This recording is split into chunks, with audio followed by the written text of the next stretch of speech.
Laura Siboni.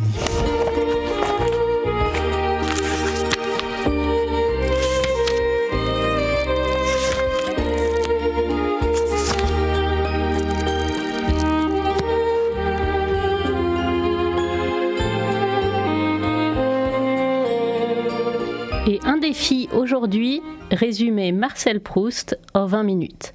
Avec Marcel Proust, les idées des philosophes, les mots des savants font leur entrée en littérature. Né à Paris en 1871, d'un père médecin hygiéniste assez connu et d'une mère israélite, Jeanne Weil, qui lui a appris, écrit-il, l'horreur du mensonge, le scrupule et surtout la beauté infinie. Peindre la vie de Marcel Proust, c'est peindre l'origine de la recherche du temps perdu. Aucun artiste, peut-être, n'a à ce point confondu sa vie avec son œuvre. Les petites filles avec lesquelles il joue enfant sur les Champs-Élysées deviendront les jeunes filles en fleurs. Les paysages de ses vacances à Illiers seront transformés en Combray. C'est au point que la réalité a adopté son nom de fiction et qu'on peut y visiter la maison de Tante Léonie, le côté de chez Swann et le côté de Guermantes. Il décrit d'abord son enfance et un intérêt précoce pour la littérature, toujours en lien chez lui avec la mémoire et le parfum des souvenirs, où survit comme une part de l'âme de la chose passée. Il rapporte un tout petit épisode des promenades du côté de Méséglise. Le toit de tuiles faisait dans la mare, que le soleil rendait de nouveau réfléchissante, une marbrure rose, à laquelle je n'avais encore jamais fait attention. Et voyant sur l'eau et à la face du mur un pâle sourire répondre au sourire du ciel, je m'écriai dans mon enthousiasme en brandissant mon parapluie refermé « Zut, zut, zut, zut !» Mais en même temps, je sentis que mon devoir eût été de ne pas m'en tenir à ces mots opaques et de tâcher de voir plus clair dans mon ravissement. Un peu plus loin, il tente de fixer l'impression que lui laissent 3 clochers sur le bord de la route et découvre la joie de l'écriture.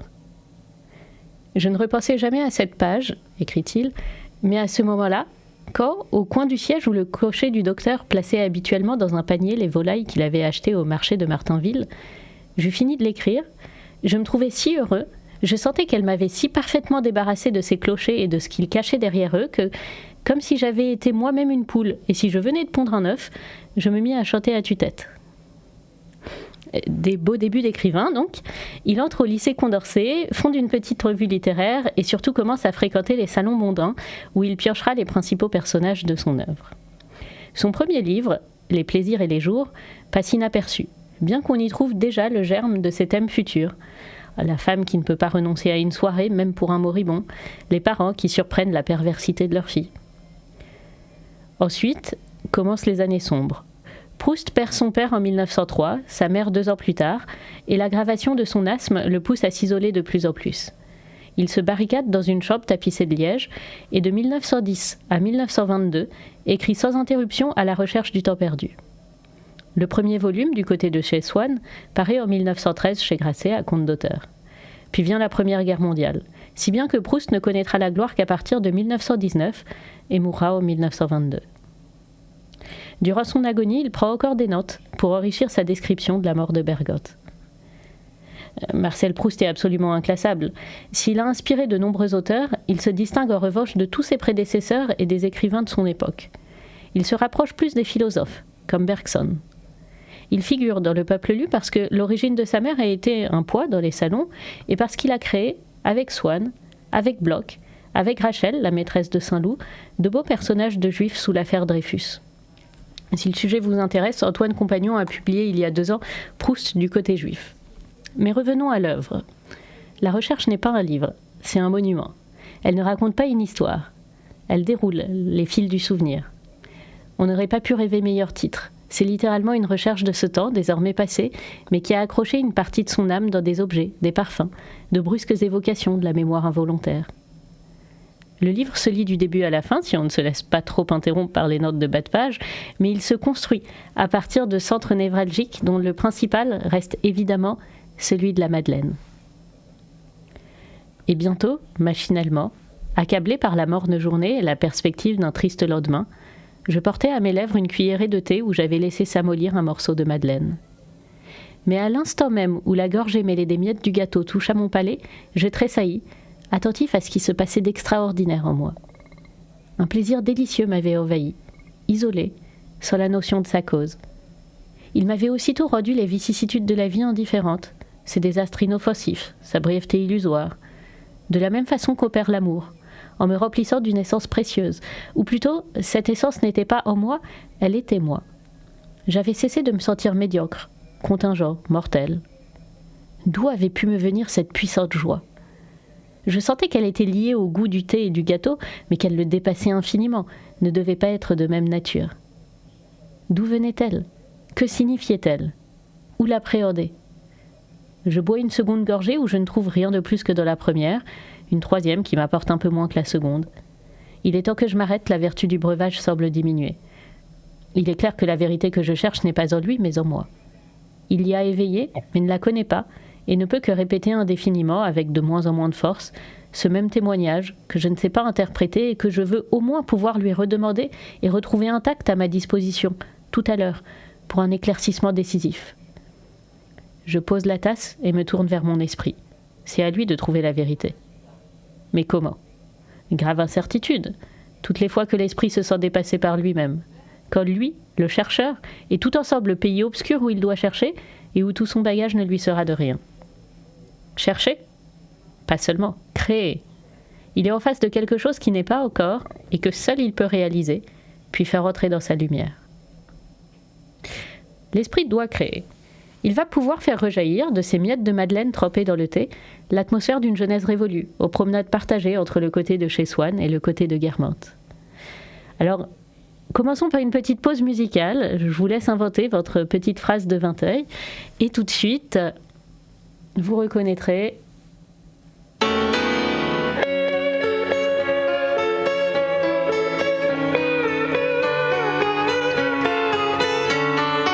On oublie, hier est loin, si loin d'aujourd'hui.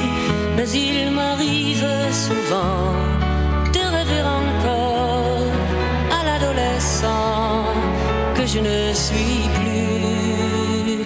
On sourit en revoyant sur les photos jaunies l'air un peu trop sûr de soi que l'on prend à 16 ans et que l'on fait de son mieux pour paraître plus vieux. J'irais bien refaire un tour du côté de chez Swann, revoir mon premier amour qui me donnait rendez-vous sous le chêne et se laisser embrasser sur la joue. Je ne voudrais pas refaire le chemin à l'envers et pourtant je paierais cher pour revivre un seul instant. Le temps du bonheur à l'ombre d'une fille en fleurs. On oublie et puis un jour il suffit d'un parfum pour qu'on retrouve soudain la magie d'un matin et l'on oublie l'avenir pour quelques souvenirs. Et je m'en vais faire un tour du côté de chez Swann, revoir mon premier amour qui me donnait rendez-vous sous le chêne et se laissait embrasser sur la joue. Je ne voudrais pas refaire le chemin à l'envers et pourtant je paierais cher pour revivre un seul instant. Le temps du bonheur à l'ombre d'une fille en fleurs. J'irais bien refaire un tour du côté de chez Swann, revoir mon premier amour qui me donnait rendez-vous sous le chêne et se laissait embrasser sur la joue. Je ne voudrais pas refaire le chemin à l'envers et pourtant je paierais cher pour revivre un seul instant. Le temps du bonheur à l'ombre d'une fille en fleurs. J'irais bien refaire un tour du côté de chez Swann, revoir mon... Et justement, replongeons dans la recherche du temps perdu. N'abandonnons pas si vite notre petite Madeleine.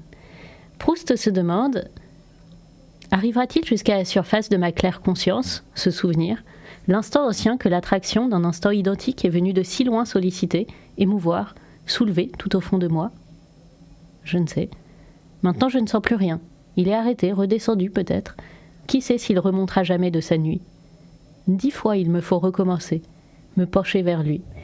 Et chaque fois, la lâcheté qui nous détourne de toute tâche difficile, de toute œuvre importante, m'a conseillé de laisser cela, de boire mon thé en pensant simplement à mes ennuis d'aujourd'hui, à mes désirs de demain qui se laissent remâcher sans peine.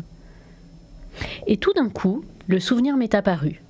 Ce goût, c'était celui du petit morceau de madeleine que le dimanche matin, à Combray, parce que ce jour-là je ne sortais pas avant l'heure de la messe, quand j'allais lui dire bonjour dans sa chambre, ma tante Léonie m'offrait après l'avoir trempée dans son infusion de thé ou de tilleul.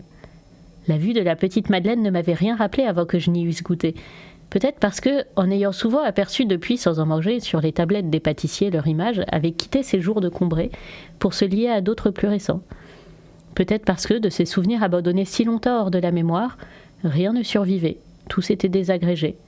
Les formes, et celles aussi du petit coquillage de pâtisserie, si grassement sensuel sous son plissage sévère et dévot, s'étaient abolies, ou, ensommeillées, avaient perdu la force d'expansion qui leur eût permis de rejoindre la conscience.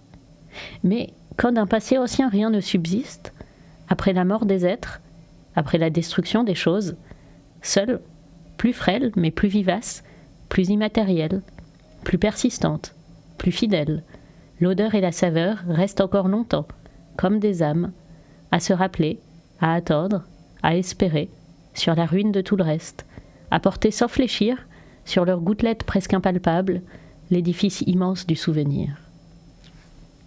L'édifice immense du souvenir. C'est bien le but de l'œuvre de Proust, chercher, en archéologue, à faire ressurgir l'édifice immense du souvenir dans ses moindres détails, ses plus légères nuances. Il ne s'agit pas de retrouver une réalité passée, mais bien de créer, de séparer cet élément si fuyant qu'est le temps perdu. La réalité chez Proust est tout entière tissée d'illusions. Pour moi, le plus bel exemple, c'est l'amour de Swann pour Odette, où Swann voit plus ou moins qu'il s'illusionne lui-même, mais on peut voir sans savoir. Et quand le voile tombe, vous m'excuserez de révéler la fin d'un amour de Swann, une deuxième partie du côté de chez Swann, mais il est déjà trop tard. Et ce qui nous vaut cette conclusion à la fois tellement vraie et tellement frustrante, on ne sait pas si le narrateur est ironique, pas plus qu'on ne sait s'il a vilé. La fin est à apprendre par cœur. Mais tandis que, 1 heure après son réveil, il donnait des indications au coiffeur pour que sa brosse ne se dérangeât pas en wagon, il repensa à son rêve. Il revit comme il les avait sentis tout près de lui, le teint pâle d'Odette, les joues trop maigres, les traits tirés, les yeux battus, tout ce que, au cours des tendresses successives qui avaient fait de son durable amour pour Odette un long oubli de l'image première qu'il avait reçue d'elle, il avait cessé de remarquer depuis les premiers temps de leur liaison, dans lesquels, sans doute, pendant qu'il dormait, sa mémoire en avait été chercher la sensation exacte. Et avec cette muflerie intermittente qui reparaissait chez lui dès qu'il n'était plus malheureux et qui baissait du même coup le niveau de sa moralité, il s'écria en lui-même « Dire que j'ai gâché des années de ma vie, que j'ai voulu mourir, que j'ai eu mon plus grand amour pour une femme qui ne me plaisait pas, qui n'était pas mon genre. » C'est une philosophie qui tient au détour de cette phrase. Alors plutôt que d'en faire l'exégèse, je donne la parole à Myriam Salama. Attachée de presse à Grasset, elle a donc son bureau juste à côté du portrait de Bernard Grasset, qui a accepté le premier manuscrit du côté de chez Swann il y a plus d'1 siècle désormais. Et nous sommes d'ailleurs dans la maison, rue des Saints-Pères, qui n'a pas changé d'emplacement. Pour les entretiens autour de Marcel Proust, nous avons la chance de recevoir Sylvain Louradour, prospectiviste, Chief Creative Officer à 2050 Now, une agence qui décode les tendances actuelles et futures, et puis surtout auteur d'un mémoire sur Proust, écrivain, conférencier. Bonjour Sylvain. Bonjour Laura, merci pour l'invitation. Nous avons la chance aujourd'hui d'être à Sciences Po, l'école dans laquelle a étudié Marcel Proust. Donc c'est une chance de pouvoir parler de lui ici aujourd'hui. Moi j'aimerais d'abord vous demander, Sylvain, dans une œuvre aussi foisonnante, aussi large que celle de Marcel Proust, vous, qu'est-ce que vous en retenez ? Alors ce que j'en retiens, c'est justement cette tension entre d'un côté le côté vraiment gigantesque, énorme, imposant, et puis le détail. Voilà, c'est vraiment comme une cathédrale. Hein, la métaphore n'est pas de moi, mais l'œuvre de Proust, c'est vraiment une cathédrale au sens où on est à la fois confronté à un ensemble architectural parfait, immense, et puis des micro-détails qui sont cachés dans les petits recoins de la cathédrale. Donc il peut se lire, se relire et on découvrira toujours de nouvelles merveilles. Exactement, donc moi c'est ce qui m'est arrivé, j'ai découvert Proust, là j'avance un peu sur vos questions, mais j'ai découvert Proust en Hippocagne, avec une professeure qui du coup m'a fait découvrir autre chose, c'est qu'on pouvait écrire dans les livres et qu'on pouvait casser la tranche des livres, donc elle écrivait dans ses Pléiades. Et là, c'est ce que faisait Bergotte aussi. Oui, exactement, voilà, c'est ça. Donc il y a beaucoup de fils qui se tissent. Et là, j'ai compris que finalement, le texte n'était pas forcément dans un livre, mais planait entre toutes les éditions papier.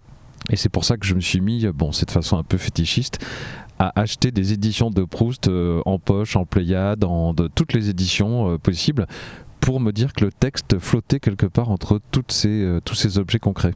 Oui, là c'est réellement une cathédrale. Et vous en avez combien des éditions de Proust ? Je pense que j'en ai une douzaine de différentes de la recherche en entier. Et puis aussi des petits bijoux comme la première édition des Jeunes filles en fleurs, ou bien l'ancienne édition de la Pléiade en 3 volumes qui était très agréable à lire aussi, avant qu'on se mette à fouiller de façon érudite dans les paperoles de Proust et qu'on en sorte 4 volumes au lieu de 3. Oui, c'est de cette année ou de l'année dernière que date la nouvelle édition de Marcel Proust. Et qu'est-ce qu'une nouvelle édition apporte à l'œuvre ?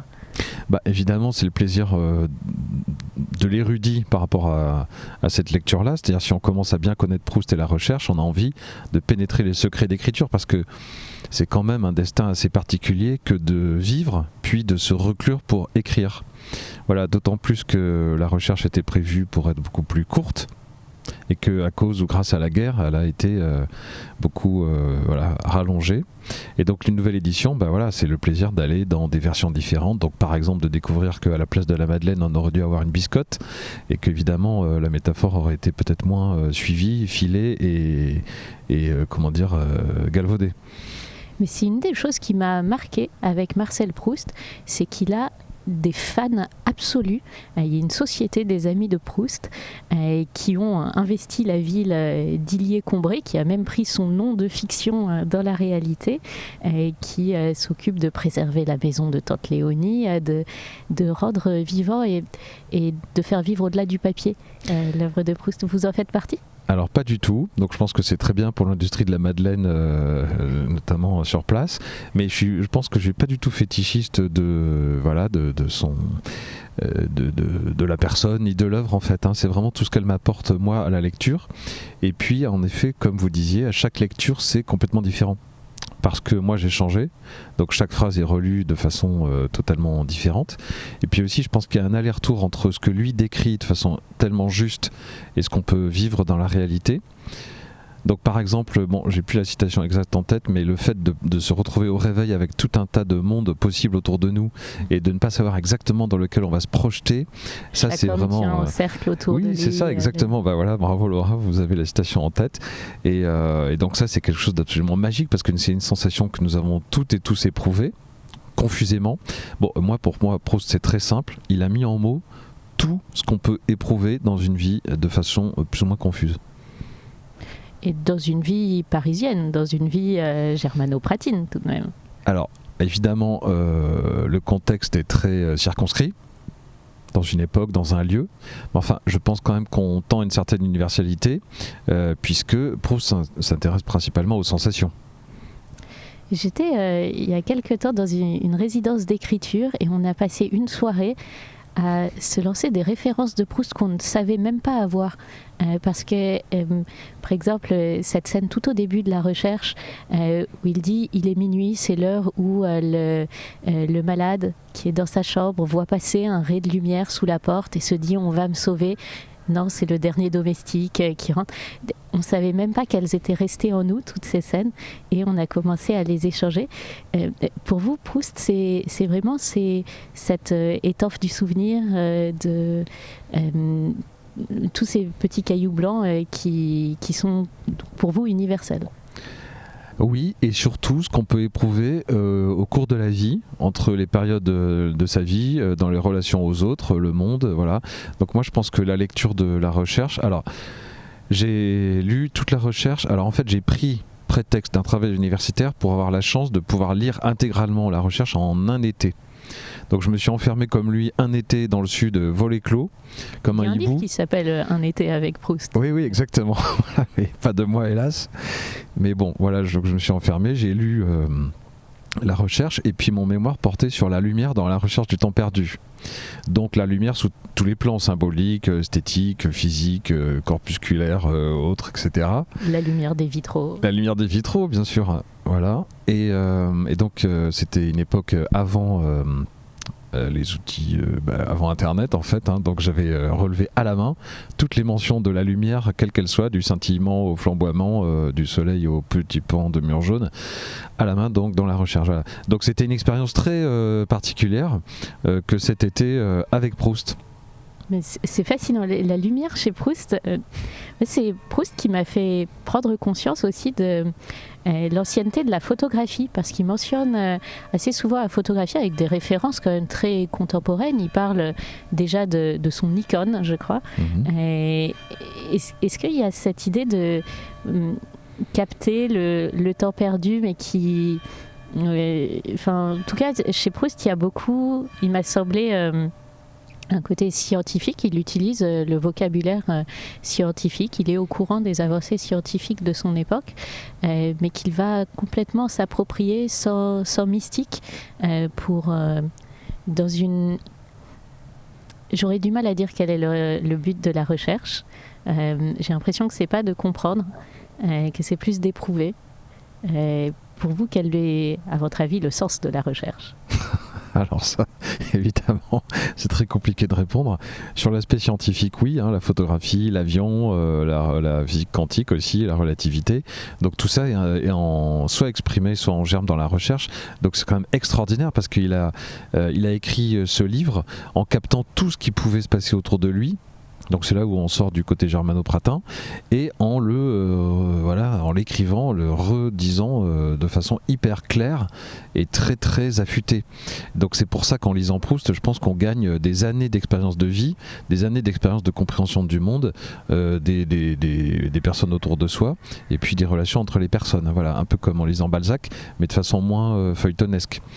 Voilà. Et alors le sens de la recherche, évidemment, on pense que tout est dit dans Le Temps retrouvé, qui se replie sur le premier volume, mais je pense que ça reste quand même assez mystérieux, ce sens de la recherche, à part qu'à un moment, c'est aussi de chercher une sorte de direction intérieure. Je pense qu'on est très tourné vers l'intériorité, et que dans l'épreuve du monde par rapport à que l'on fait dans notre vie, et puis là dans cette lecture, c'est plus un sens personnel qu'on peut trouver dans cette œuvre. Et tout fait figure d'image aussi. Quand il parle de technologie, d'avion, de photos, on pourrait parler de ChatGPT ou de l'IA aujourd'hui. Enfin, et comme vous dites très bien, il n'y a pas de mystique, de légende ou de fascination du tout. Tout est intégré au même niveau dans cette expérience du monde. Et vous, est-ce que vous avez déjà eu des madeleines, des moments où cette expérience du monde se révèle dans un détail dans lequel il est enclos ? Oui, mais quotidiennement. C'est-à-dire que comme le décrit Proust, alors évidemment dans la recherche il y a deux mémoires qui s'opposent, la mémoire volontaire, rationnelle, je veux à tout prix me souvenir de telle date parce que je sais que c'était un événement important, voilà. Et puis évidemment de l'autre côté la mémoire involontaire qui est réveillée par une sensation, et ça je pense qu'on l'éprouve vraiment tous les jours. Le fait de lire à la recherche fait que du coup on en est conscient et on éprouve plus de plaisir à éprouver cette sensation, et donc le passé qui revient comme ça, mais aussi à l'approfondir et à s'en délecter ou pas, selon évidemment le souvenir plus ou moins agréable. Est-ce que ce serait le conseil que vous donneriez à quelqu'un qui n'a pas lu Proust, de ne pas le lire pour l'amour de Swann, de ne pas le lire pour le thème de l'art, mais d'y chercher ce thème de la mémoire, de la mémoire involontaire ?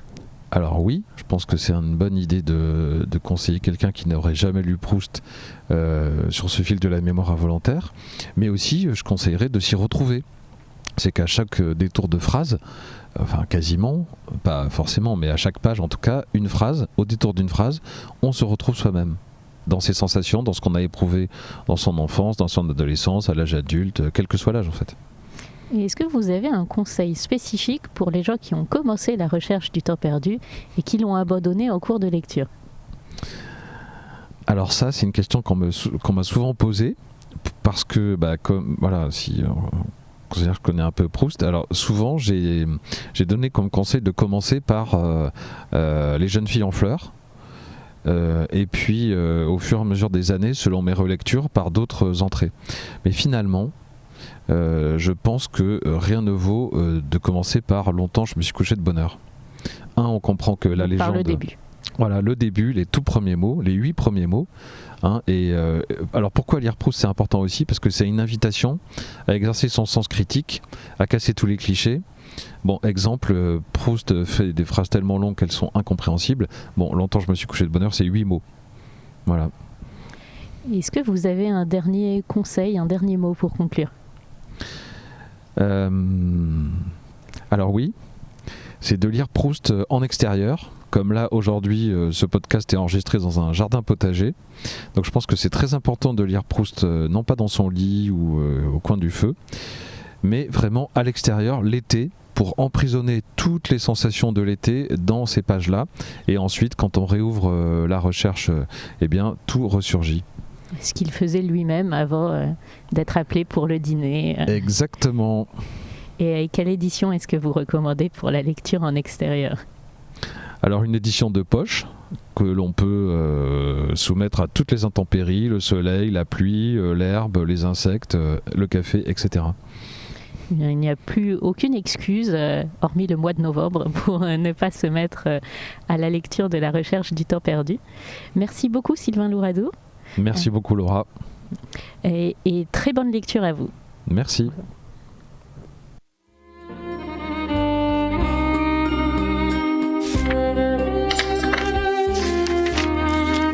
Le peuple lu. Une nouvelle émission littéraire présentée par Laura Siboni.